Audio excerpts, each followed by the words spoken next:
Bonjour à tous et bienvenue autour de votre grande table aujourd'hui. Les jeunes vont-ils réinventer les usages de la lecture? Avec nous, deux invités à partir de 12h55 dans la grande table des idées. Régine Achando, qui est la présidente du Centre national du livre, qui a mené une étude à ce sujet sur le rapport des jeunes avec la lecture, et l'auteur de Façon de lire, manière d'être, l'historienne de la littérature Marielle Masset. Mais d'abord, il a imaginé Stéréo, un ballet rock et déjanté pour l'ouverture du 42e festival Montpellier Danse. En parallèle, il reprendra dès le 30 juin Shazam, pièce créée en 1998 à la Grande Halle de la Villette à Paris. Le chorégraphe Philippe Decoufflet est avec nous aujourd'hui jusqu'à midi et demi.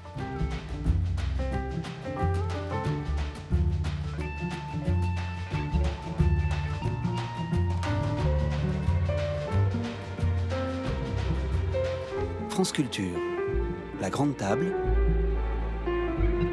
Olivia Gesbert.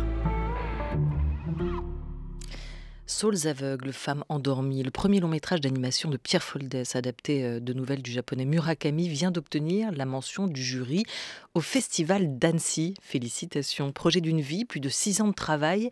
Le film sortira en salle l'an prochain et en attendant, vous pouvez réécouter le réalisateur dans la grande table culture. C'était la semaine dernière. Il évoquait notamment l'univers fantaisiste, poétique d'Haruki Murakami. Mais aujourd'hui, c'est Philippe Decoufflet que nous recevons. Bonjour. Bonjour. Bienvenue à vous. Stéréo et Shazam, deux pièces de ballet qui renouent pour vous avec l'esprit des débuts, Philippe Decoufflet.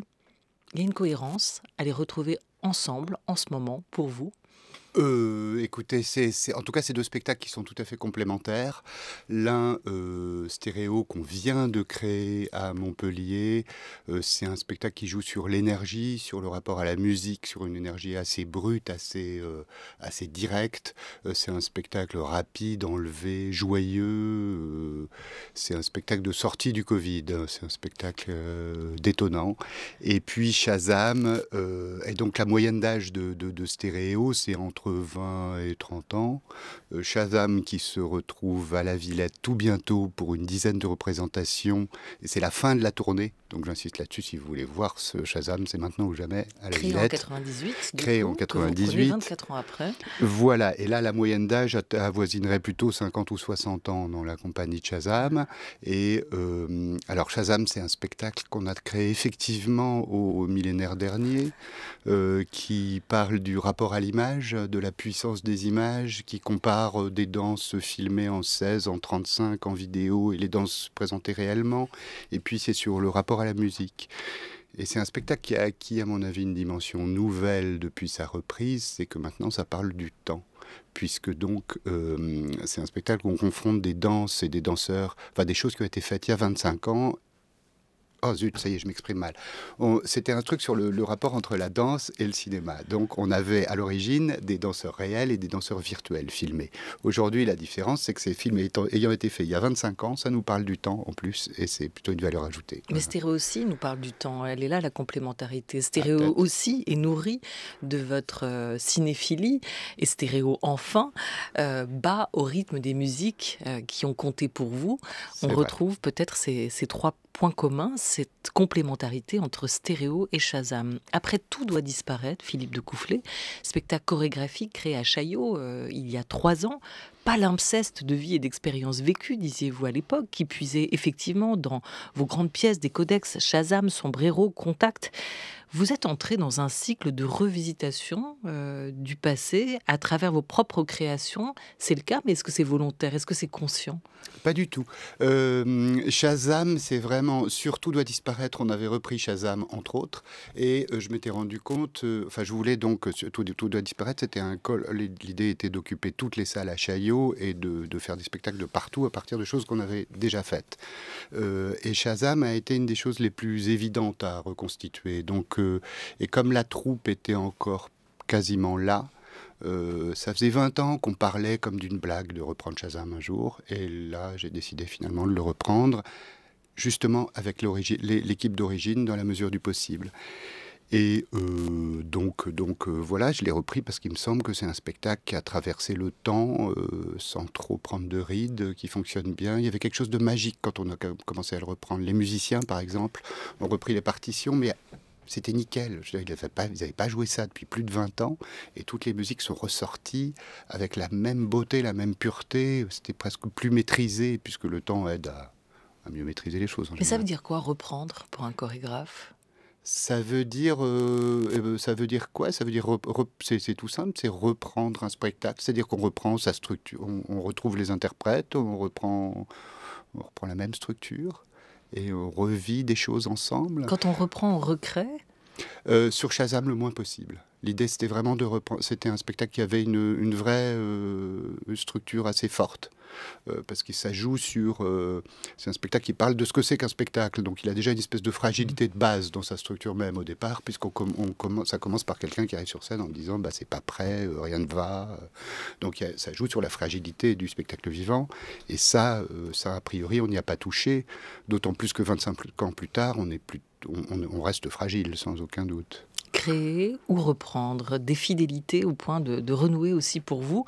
Philippe de Cofflet, 20 ans après, vous l'évoquiez avec les danseurs qui ont composé Shazam avec vous en 98. Ils ont vieilli, mais reprendre le ballet sans eux, avec des nouveaux danseurs, visiblement ça n'aurait pas eu de sens. Donc vous les avez rappelés et ils sont là sur la scène pour ce Shazam qu'on va donc pouvoir voir maintenant à Paris, à la Grande Halle de la Villette. Vous en jouez même un peu de cette idée de répétition, de revisitation, comme dans cet extrait de Shazam avec ce jeu de cadre, comme un flashback. On écoute et vous nous expliquez.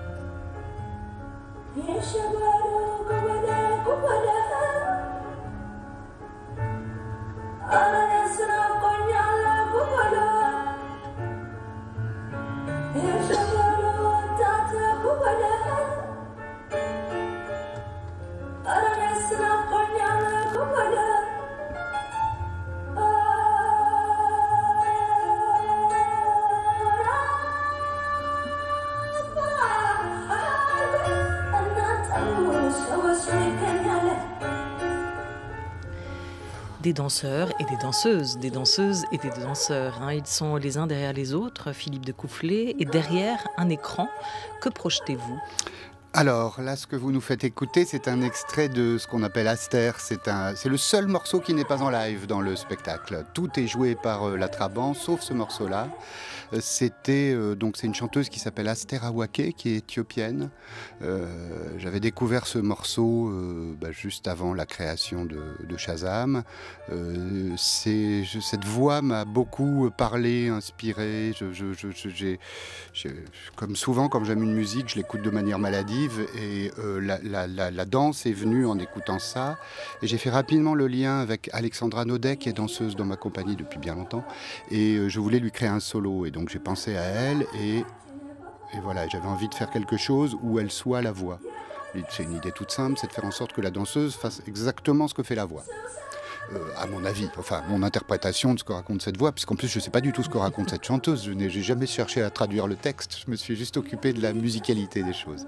Et donc voilà, on a écrit ce solo, qui se termine par un ensemble d'ailleurs, mais les 3/4 de la musique sont occupés par le solo d'Alex.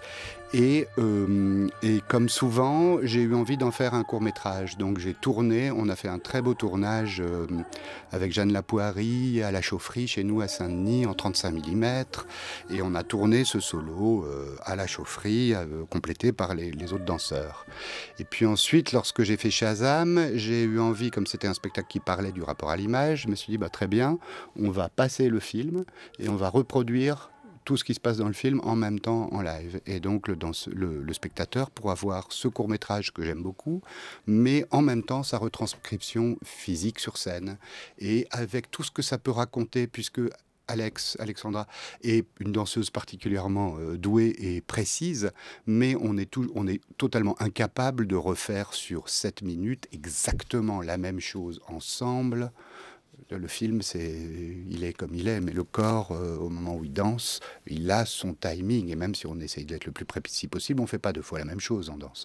Donc là, il y a toujours cette espèce de truc où ça flotte très légèrement et on reproduit sur scène ce qui est dans le film en essayant d'être le plus synchrone possible. Et encore une fois, comme il y a une chose qui a été tournée il y a 25 ans et l'autre qui est faite devant vous aujourd'hui, il y a 2 temps différents. Mais il y a aussi 2 espaces différents. Ouais. Il y a 2 corps, mais il y a aussi 2 espaces. Et ça, c'est une chose que j'aime bien, c'est d'être à la fois ici et ailleurs. C'est-à-dire que vous êtes dans le théâtre à voir les danseurs qui refont la même chose que dans le film. Mais comme dans le film, c'est tourné complètement ailleurs, vous êtes aussi dans cet ailleurs. Donc vous êtes dans 2 espaces, un peu dans 2 espaces-temps parallèles. C'est pas inintéressant.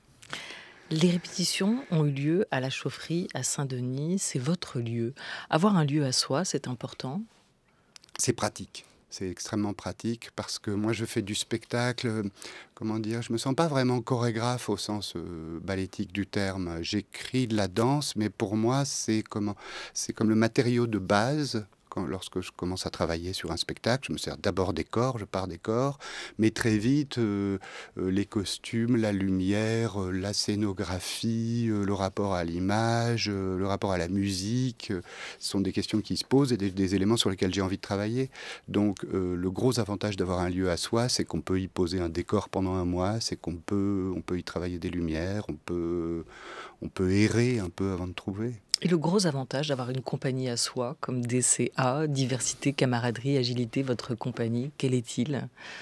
C'est d'être le gros avantage, c'est d'être indépendant. On a une chance quand même, on ne peut que le rappeler à chaque fois, mais on a une chance énorme en France de pouvoir, avec ce système culturel qui fait qu'on peut faire de l'art pour l'art et être aidé pour ça, c'est absolument merveilleux. Et donc moi j'ai la chance d'avoir, mais avoir une compagnie, je pense que la plupart des artistes aujourd'hui commencent par créer. C'est une association de 1901, on est plein à avoir ça. Stéréo, cette nouvelle pièce ballet que vous avez créée, imaginée pour le festival Montpellier Danse, avec lequel vous avez pas mal d'affinités aussi, une longue histoire d'amitié. Stéréo commence plutôt tout doux, termine tout fou. C'est une pièce qui à la fois mêle cet esprit rock et cet esprit punk, là encore de vos débuts, qui semblent ne pas vous avoir quitté. Le fait d'avoir cet esprit-là, un peu foufou.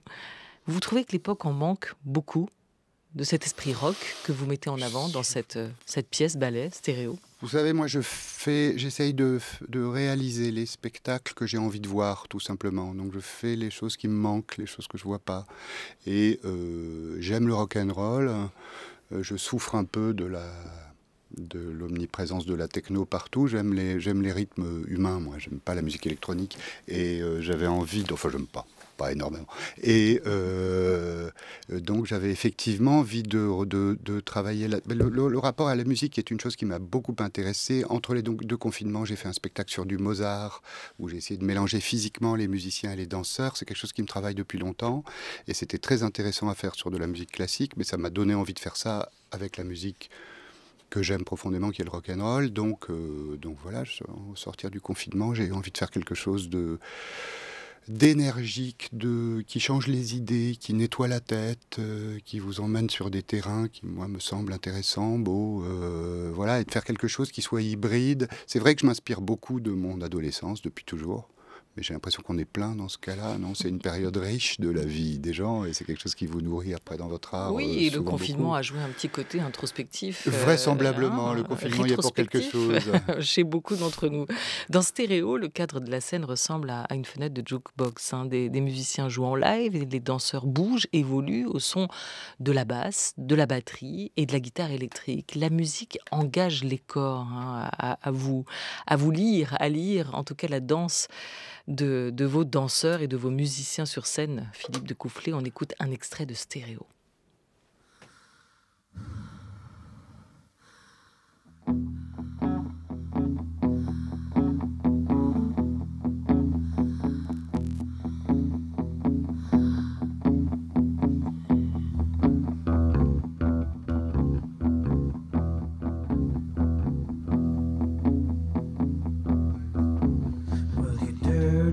Sweet, glad, black, down the back, and I love you.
Heureusement qu'on a DJ Decoufflé pour cette pièce, parce que faire entendre de la danse à la radio, c'est déjà pas évident. Là, quand même, c'est un spectacle, un ballet qui est tellement musical qu'on peut s'en donner à cœur joie. Extrait donc de Stéréo, présenté à l'occasion du 42e Festival Montpellier Danse, Philippe Decoufflé, que vous avez imaginé. La musique, pourquoi ? Elle appelle le mouvement pour vous ? J'ai toujours pensé que c'était deux arts qui étaient très proches et comment dire, moi je suis dans un rapport très simple et très direct à la musique. J'ai commencé à danser en allant dans des clubs et je dansais sur de la musique et c'est un principe de base qui n'a pas tellement changé, hein. Je suis assez rustique à ce niveau-là. C'est bien marrant, vous êtes un enfant des boîtes de nuit, hein. Vous le dites, Ouais. vous n'avez pas commencé dans une formation classique, vous n'étiez pas un petit rat à l'Opéra de Paris, vous n'avez pas fait toutes ces écoles-là. Non, j'ai Vous fait venez des vraiment écoles, de la danse, mais de la fête, de la boîte de nuit en fait. Hein. Vous êtes un c'est-à-dire enfant que des bains-douches. j'avais envie de faire des spectacles, mais je savais pas trop quoi. La danse m'attirait pas particulièrement, et c'est vrai que la danse, il y a quelque chose qui s'est quand même imposé à moi-même, mais grâce au club, parce que c'est le plaisir de danser en club. C'est là que j'ai découvert le plaisir de danser, que j'ai découvert que c'était vraiment génial. Donc voilà. Après j'ai continué, mais c'est vrai que le plaisir est venu de là. Vous pensez que les danseurs classiques ont moins de plaisir dans la danse ? Pas du tout. Je pense qu'il en faut pour tout le monde, qu'on est tous différents et que heureusement qu'il y a un tas de styles différents pour satisfaire tous les types de corps et tous les. Non, je n'ai pas de problème avec ça. Maîtriser une technique, c'est douloureux souvent au début pour un danseur, mais après, il peut y avoir dans cette maîtrise-là, dans la capacité à faire parler son corps aussi, probablement beaucoup de plaisir. C'est ce que doivent vous dire vos danseurs et ce que vous avez pu connaître vous aussi ? Je ne sais pas s'ils me l'ont beaucoup dit là, parce que c'est vrai que Stéréo, on vient de créer Stéréo, j'ai une équipe assez jeune et c'est un spectacle qui demande, je crois plus que les autres, une décharge d'énergie très très puissante et donc ils sortent particulièrement rincés. Donc ils ne me remercient pas, mais si, ils dorment bien après. Mais c'est sûr que c'est connu, c'est cette histoire de l'endomorphine quand vous êtes endorphine, comment on dit, je sais plus. Enfin, c'est au-delà d'un certain stade, lorsque vous dansez, au bout d'une heure ou quelque chose, il y a une espèce on a des glandes qui sécrètent un truc qui procure un plaisir absolument dément, donc c'est magique. Pas besoin de substances chimiques, en fait, non, c'est ça qui est pratique. C'est ça qui est très bien. On retrouve cette patte Decoufflé quand même, hein, qui est la vôtre, celle de flirter avec d'autres disciplines, et notamment le théâtre, le cirque, cette comédie jazz, cette danse qui ose s'aventurer du côté du burlesque, toutes ces trouvailles visuelles, ludiques et poétiques qui sont les vôtres, Philippe Decoufflé, on les retrouve une fois encore avec ce côté extrêmement visuel de cette pièce ballet qui est Stéréo. L'acrobatie, c'est aussi de la danse.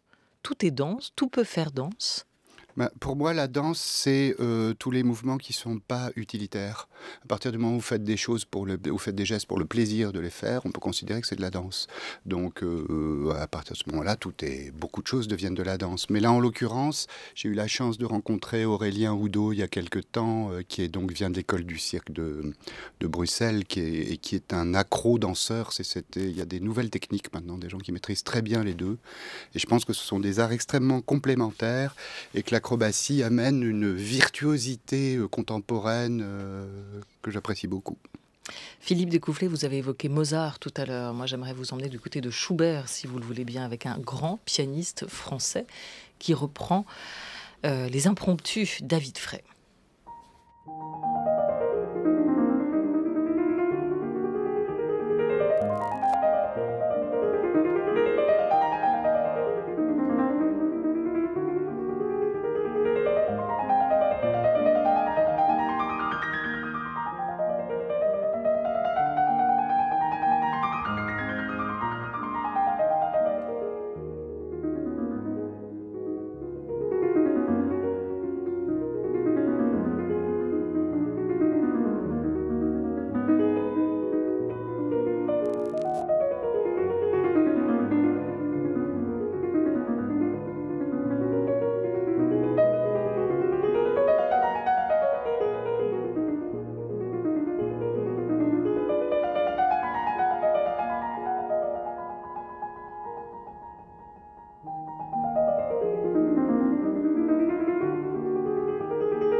Après Alpha Blondie et la K-pop hier dans la grande table, après vous aujourd'hui, ou avec vous aujourd'hui, et ce retour aux années 70, on avait tout à l'heure un extrait de Get It On de T-Rex, il fallait que la fête de la musique soit totale. Sur France Culture et sur la grande table, autour de la grande table, cette semaine avec cet extrait donc des impromptus de Schubert, le pianiste David Frey sera ce jeudi au Théâtre des Champs-Élysées à Paris pour un récital Schubert. Et ce, après s'être longtemps consacré à Bach, avec notamment un dernier album sur les variations, avec les variations de Goldberg. Tous ces albums, et le Schubert notamment, sont parus chez Erato. France Culture. La grande table. Olivia Gesbert. Merce Cunningham, Carole Armitage, qui a dansé pour lui avant de chorégraphier, et Alwyn Nicolaïs. Ce sont trois noms qui ont coûté pour vous, Philippe de Coufflet. Vous avez fait grandir et moderniser une esthétique que d'autres ont pratiquée avant vous. On écoute à ce sujet les mots du chorégraphe américain Alwyn Nicolaïs. J'ai ajouté une dimension visuelle à la danse qui ne l'inclut pas normalement. Je crois que l'on pense la danse comme un art cinétique. Pour le dire autrement, de la même manière que le son est l'art de la musique, ou que la couleur est l'art de la peinture, je crois que le mouvement est l'art de la danse. Mais il y a plus que le mouvement. Pour moi, on voit des formes sculptées, on voit des couleurs, on voit d'autres choses. Plutôt que de seulement utiliser les secousses, les pirouettes et les grands battements, j'utilise le corps d'une manière plus fortement visuelle que la plupart des chorégraphes. Il y a des années, je les appelais des concerts de mouvement, lumière et couleurs. Et puis je me suis mis à appeler ça danse-théâtre. Quelle influence a-t-il eu pour vous, cet homme-là, cette voix-là? Est-ce que c'est celle justement de cette tradition de danse-théâtre, comme il l'a évoqué, comme il vient de le définir, cette manière d'utiliser le corps de manière très visuelle? Alors, Alvin Nicolaïs, c'était un grand artiste américain. J'ai eu la chance de le rencontrer lorsque je commençais tout juste ma carrière. Moi, à 18 ans, j'ai passé 2 auditions. Une pour rentrer à Moudra, l'école de Béjart, à laquelle j'ai lamentablement échoué, et une pour rentrer à Angers au CNDC, qui était à l'époque dirigé par Alvin Nicolaïs, où j'ai été pris. Et au bout de 15 jours d'école, il manquait un danseur dans la troupe expérimentale qu'il avait montée à Angers, et il m'a pris dans cette troupe. Donc pour moi, ça a été un tremplin extraordinaire. Et l'année suivante, Alvin s'est débrouillé pour que je puisse partir à New York étudier dans son école. Donc ça a vraiment été... C'est quelqu'un qui m'a poussé, aidé. Il a dû sentir que j'avais quelque chose en moi, et il a vraiment, c'est vraiment quelqu'un qui m'a encouragé, et ça a été un grand plaisir de rencontrer cet homme. Et comme souvent, c'était le meilleur, la manière dont lui appréhendait son travail était tout à fait passionnante, plus que ses assistants qui, eux, avaient une manière peut-être un peu plus formelle et moins libre de faire les choses. Mais pour moi, ça a été un grand maître, et avec lui, j'ai découvert qu'on pouvait mélanger à la danse un travail sur les costumes, sur la musique, sur la vidéo. C'était quelqu'un qui était très multicarte, qui utilisait des trucs optiques, des phénomènes. C'était un roi de l'optique. Donc j'ai beaucoup appris à ce niveau-là avec lui. J'ai découvert qu'on pouvait travailler la lumière pendant des heures pour améliorer une scène. J'ai découvert plein de trucs avec lui. Ouais, et que vous avez repris dans Stéréo, que vous aviez repris aussi dans votre hommage à David Bowie, où vous présentiez récemment Weibo comme un concert-spectacle. C'est le cas encore avec cette pièce qui est Stéréo. C'est vraiment un art de la scène, un art total de la scène, dans la manière dont vous le pensez et vous le travaillez. La lumière, les corps, la musique, les costumes aussi qui sont extrêmement importants dans ces dernières créations. Que sont les vôtres? Oui, encore une fois, je mélange les arts de la scène pour obtenir les effets que je cherche à obtenir. C'est vrai que je m'éloigne du ballet de plus en plus. Et ça, c'est un chemin, une direction que vous semblez décider à prendre. Il est important aussi la question de la narration dans vos pièces, de l'évoquer. Là, avec Stéréo, vous avez comme séquencé, en fait, le ballet. Le temps d'un titre. On est dans cette idée de jukebox. On passe un titre, la musique s'arrête, on entre dans un autre titre. Et ça redémarre. Vous aimez cette pratique de la micro-histoire sur scène, c'est comme si c'était un recueil de nouvelles, en fait, plutôt qu'une longue narration, une longue épopée que vous créez là, hein, avec Stéréo. Sûrement, mais d'abord c'est construit un peu comme un disque, justement comme ça parle de la musique, donc c'est une série de morceaux. Et c'est-à-dire que moi je ne sais pas raconter d'histoire, c'est une des raisons pour lesquelles j'ai jamais réussi à faire de film. J'adorerais faire du cinéma, je n'ai pas encore réussi à en faire parce que je ne suis pas très fort pour tenir une histoire pendant 1h30. Et j'ai toujours construit, tous mes spectacles sont construits comme des puzzles, toujours. J'ai des idées de couleurs, de choses, donc je commence à assembler des morceaux, à créer, je commence souvent par créer ce qui va être l'âme du spectacle, le solo, le duo, la chose qui va tenir le spectacle, et puis après je développe, je rajoute des gens, je fais ce qui est plus spectaculaire, etc. Mais avec le puzzle, il y a une image finale, justement, et ici cette image finale, ou peut-être c'est le titre du disque, c'est Stéréo. Pourquoi ce titre ? Oh là là, je ne sais pas très bien quoi répondre. Je suis pas très fort pour les titres. Je voulais quelque chose qui fasse penser. J'ai hésité avec Micro-Sillon, avec d'autres comme ça. Je voulais quelque chose qui évoque le 33 tours, la galette, quoi, l'objet, parce que j'ai grandi avec des 33 tours et des 45, et que le spectacle est un peu construit comme ça. Ouais. Vous n'êtes pas très fort, mais le titre marche très bien. Stéréo, donc. Bon. Non, il y en a qui disent c'est la musique et la danse en parallèle. Enfin, je sais pas, on peut dire ce qu'on veut. Bon, on dit ce qu'on veut, et puis on va voir Stéréo dès qu'on peut. La pièce a été présentée, créée donc pour le festival Montpellier Danse, et elle est désormais en tournée. Elle entame une grande tournée. En parallèle, on peut donc vous retrouver vos danseurs dès le 30 juin pour voir Shazam, cette pièce que vous reprenez avec eux à la Grande Halle de la Villette à Paris. Merci beaucoup, Philippe de Coufflet, d'avoir été avec nous. Merci à vous de m'avoir invité. 10 représentations à la Villette, venez voir Shazam.